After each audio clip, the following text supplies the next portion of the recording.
Well, hello, everyone. Welcome to the We're Not Stumped podcast. I'm your host, Mike Bolland, and today it's top stories. And I only have two this week because I need the help of the people that are listening. If there's anything you want me to share, any event you got coming up, any great organization you know about, or any stories that maybe have come under the radar that you think need some publicity, let me know. But I have two today that I found, and this is for the week of January 13th. Today is January 16th, so let's get right into it.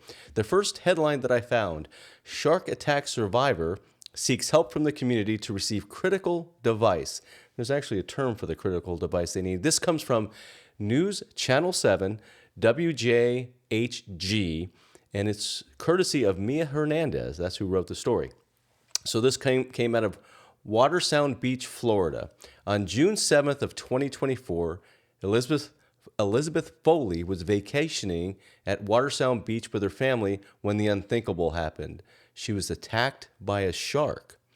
The attack resulted in severe injuries to her midsection and the loss of her left hand. Foley underwent 19 surgeries over the course of 2 months and an additional 6 surgeries over the following 4 months. Due to her injuries, her medical team recommended a device critical for improving her quality of life and mobility, a myoelectric hand. A lot of people that are listening to this podcast probably know what a myoelectric hand is. If you don't, I can give you an idea. It is a hand that uses electrical pulses from your arm, like me. I'm missing a hand myself, that can control the hand itself. Matter of fact, one of my recent guests, Billy Parker, if you want to go back and watch that episode with Billy Parker just a couple weeks ago, he has myoelectric devices as well. So that's what a myoelectric hand is. And to get back to the story, this hand is powered by the residual muscles in her amputated arm and sends signals to the device, allowing the prosthetic wrist and fingers to perform specialized tasks. So there you go. It was talked about and explained in the story itself. To get back to the story, with a device in sight that would aid Foley in the daily functions of her life, her insurance provider denied the coverage. And it seems like we're hearing a lot more about this lately, and I think it's kind of, well, I'll say it, it's bullshit. Foley's husband says the insurance company stated the device is not medically necessary. And here's my little commentary on that. Listen, I have one hand, I don't wear a prosthetic, but that doesn't mean if you had 2 hands and lost a hand that this isn't necessary. This is 100% necessary for Elizabeth Foley to have this myoelectric hand, and she should have it. So I hate it when I hear the insurance companies saying those types of things. And here's a quote from her husband. "My wife has endured a decrease in independence, and yet she continues to fight every day for her family and her future." And again, that was from her husband, Ryan Foley. "It's unconscionable that an insurance company can deny her the care that she desperately needs to recover and rebuild her life." And Ryan, I would agree with you. It's bullshit that they're not helping her out. A GoFundMe was launched to help Elizabeth to get her myoelectric hand with a goal of $73,000. And it has since exceeded the goal with $80,000. So that's great that it's been exceeded. Generally, I would share the link, but since she's over, great. I mean, that's absolutely fantastic. Maybe there's someone else that needs a device that you can help support, because there's a lot of these stories that are out there, and that's terrible that an insurance company that you're paying into will not cover your device. Terrible news. But Elizabeth, we're really rooting for you. I hope everything works out. I hope you get your myoelectric device, because it will be a game changer for you. Contact us. Keep us up to date on how your life is going. I can tell, though, you have the support system. Certainly your husband's there. You're going to be okay. So there is story number 1. And the next thing isn't the story. I always like to highlight an organization through these Thursday podcasts. And today I'm going to talk about the Enduring Warrior Foundation. And they can be found at enduringwarrior.org. This is one I ran across. I read their About Us page and looked at some of the things they've been doing. So let me give an explanation. I'm going to read from their website who they are and what they do. So here's the About Us section, and here's what they say.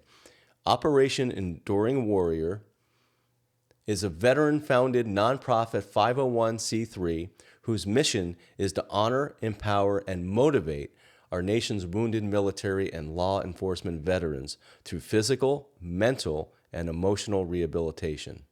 Our programs help participants overcome adversity and hardship through innovative teamwork and perseverance. This ultimately enables the lives of our wounded military and public service veterans to go in the directions they may have once thought were impossible. Operation Enduring Warrior, which is also known as OEW, is a 100% volunteer-run organization. Donations go directly towards the operational support of the organization and our various programs. Fantastic. So let's talk about some of their programs.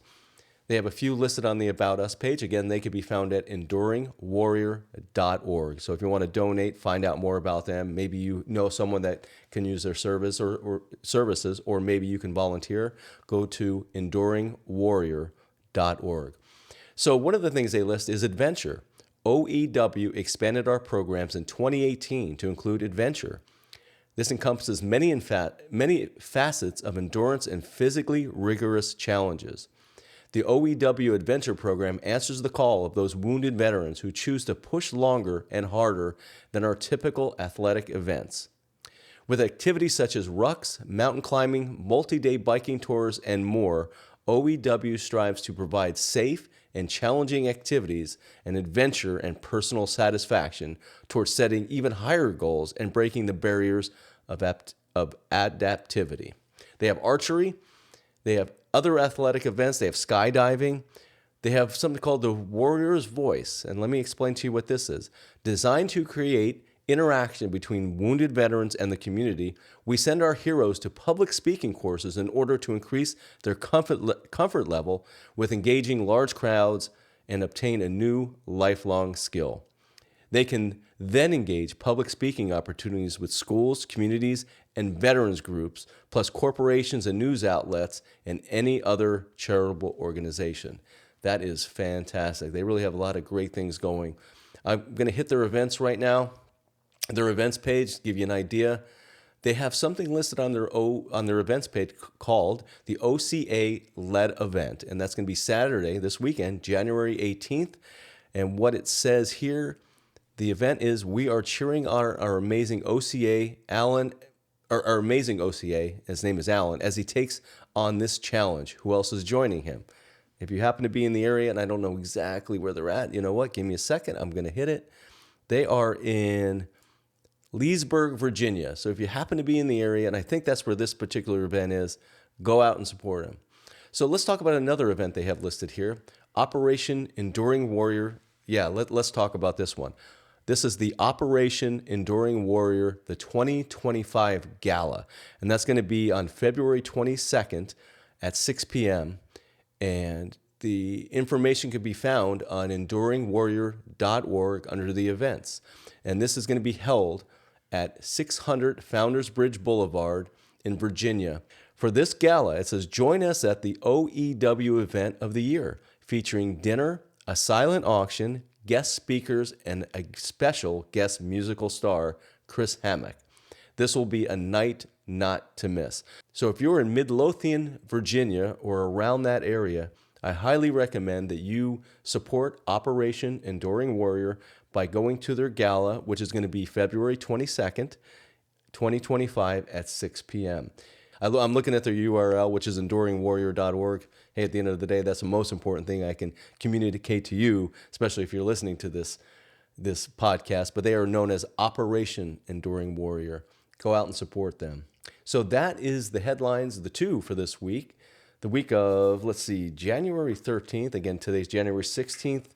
If you have anything you'd like to share, anything you'd like me to discuss, just like I did about the gala for Operation Enduring Warrior, I'm happy to do it. Let's get some people to support all of the great organizations that are out there. And as I say every week at this time, as we end, have a great week.